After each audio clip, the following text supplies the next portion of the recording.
Hello, I'm going to tell you the story of my album Call for a Snake.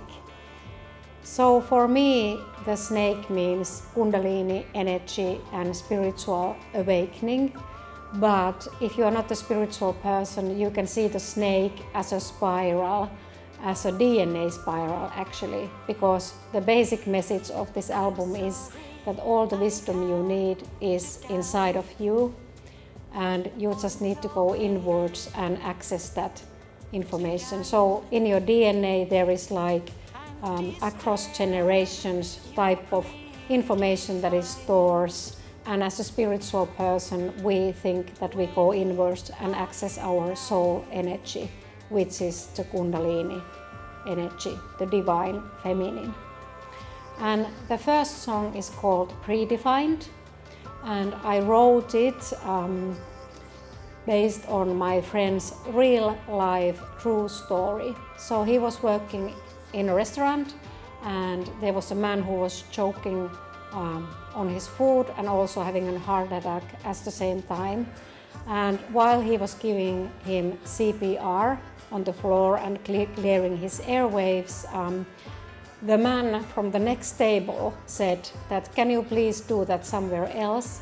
Can't you see that we are eating?" So that's why the song begins that I'm sorry I had to die on your way to dine and disturb your predefined way of life. So I was really shocked about that story and also like people's ignorance. So we start the album from the state where we have not yet woken up, and we are basically, well, in this song we are like assholes. but it gets better. And the first part of the album is dedicated to the spirit of the crow, which is a very spiritual bird between this world and the other dimension. Very wise bird, maybe the wisest bird there is. And the crow is like little bit frustrated and even a little bit angry that we are in this sleeping state and not respecting fellow people, nature and the universe, and not living our inner truth. So the next song is called Truth Between the Lies, and that's also a little bit darker energy song. It kind of came through me, so I didn't have like a story related to it, but I feel that it's true for so many people, this truth between the lies. Like we have been living this fake life, other people's expectations, and now we need to get free from those. The third song is called Seagulls, and that song I wrote inspired of one of my friends. Her heart was broken, and this is about a man who chooses money over love. So that's why in the end I sing seagulls are returning to the ones who can feed. So that's Seagulls. It's this beautiful lullaby, even though it has a little bit dark vibe because of this story. So let's not choose money over love. That's the story. Fourth song is the last crow song, and it's called Sun Fights the Moon. And that song only has been possible for me to write it when it has been either moon eclipse or sun eclipse. So that's a sun and moon eclipse song, and actually tomorrow we have a moon eclipse, so it's very fitting to this story. And it is about the fact that nature is actually stronger than human being, and if we don't listen to nature, the nature will kind of have its revenge. So we need to be humble and start living more ecological and more sustainable lifestyles. Then we move to the snake section of the album, and there we have the first song is called Brightness of Stars. That is a very soothing song, but it has the circumstances were not so nice when I got it. So it was like 2 days after my artist friend's suicide, I woke up singing this song. She died very young, 26 years old, but my friends said that this song is like an afterlife journey song for her.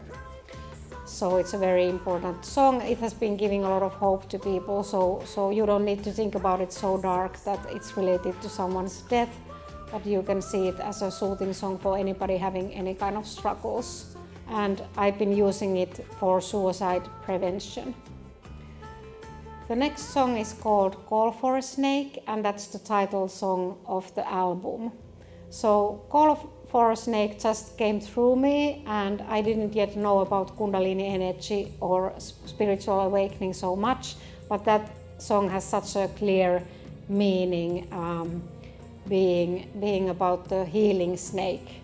Also, if you're not spiritual, like the medicine, the symbol of the doctors has 2 snakes on it, so we have misunderstood that snakes are evil. They are actually good healers. The next song on the album is called Turn Your Head, and I had a lot of struggle with this song, that everybody liked it and I felt like maybe it's not so good song, but the story is good, and now I'm very happy with it, by the way. I was happy that everybody else convinced me to have it on this album.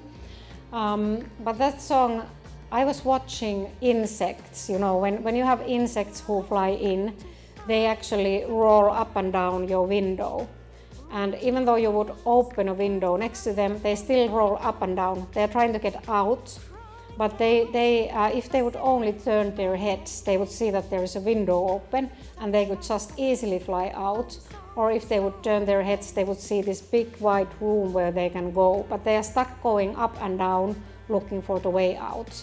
And I took it as a kind of metaphor of human beings. So we are often like that in our lives. We don't see the alternatives. We are just stuck in this one route and we wonder why we are so unhappy and feel like being in prison, and we are somehow blind to all the alternatives that we have. So that song is about that phenomena, and there is this Julie that is saying that actually life is beautiful, and you just turn your head and there is all this space and all the different routes that you can take. So it's a very essential song on the album. And after Turn Your Head, there is a song called A Sign, and that is like a humble song about you surrendering to your soul guidance, to your inner guidance, and hoping that the choices you are making are right for you, and asking for a sign to make sure that is the case. And these 4 songs were part of the snake section of the album, and after the snake section there is the swan section. And the snake is the healer, and swan is the celebration of being awake and being healed and being happy. So these are the most upbeat songs of the album. The first one is called Despite, and I thought that there is nothing autobiographical about this album, but when I listened to Despite, it's actually really valid for my own life. I haven't had so easy life, and I have had quite tragic events, but despite of those, I have this inner peace and happiness because I'm on my own path and I'm walking and living my own life as I want to. So. And I have been able to heal my broken heart and be happy. So that is like a cheer up song for anybody who has struggles in life and decides to stay positive regards of them. Meant to Be Free is a really, really upbeat, happy song about energy and love and us as a soul beings being completely free and happy and celebrating this journey. It's a very, very nice song, and it leads us up to the Youre Up. And Youre Up, it kind of has many meanings. So Youre Up, like you are happy instead of being down, or you are up, that it is actually your turn, like it's your turn to shine now. And also Youre Up, meaning you have awakened, you are now in your higher consciousness. So it has many meanings. And I wrote it to my friend, who had a lot of, like, she has the smile that can light up the room, but then she had so much struggle in her life that smile started to little bit like fade, and I just wish that she gets her smile back, and I think she's getting it back, so that's kind of the song for that. And that was the last song from the Swan part, and then we moved to the like most mystical part of the album, which is the Snow Bunting part. And I chose Snow Bunting because we were recording in Hailuoto, which is like a bird island in northern Finland, close to Oulu, where I'm from. And after we had recorded there all of these songs, for unknown reason, the entire population of Snow Bunting, which is an endangered bird, they flew all over the world to this island. So I felt like these birds are now claiming this part for themselves, like they heard the bird songs and they felt like called. So they joined us there after the recording. There were like tens of thousands of snow buntings. The whole island was full of them. So Snow Bunting part is about the total innocent and 100% full soul connection we have when we are born and when we die. So these are like from that stage. Your Hand in Mine is a song that is related to the afterlife. So my friend said to me that my music is not only important to the ones who still are here, but also to the ones who are no longer. And I started to wonder that what are the people who have passed trying to communicate via me. And I got this song, Your Hand in Mine.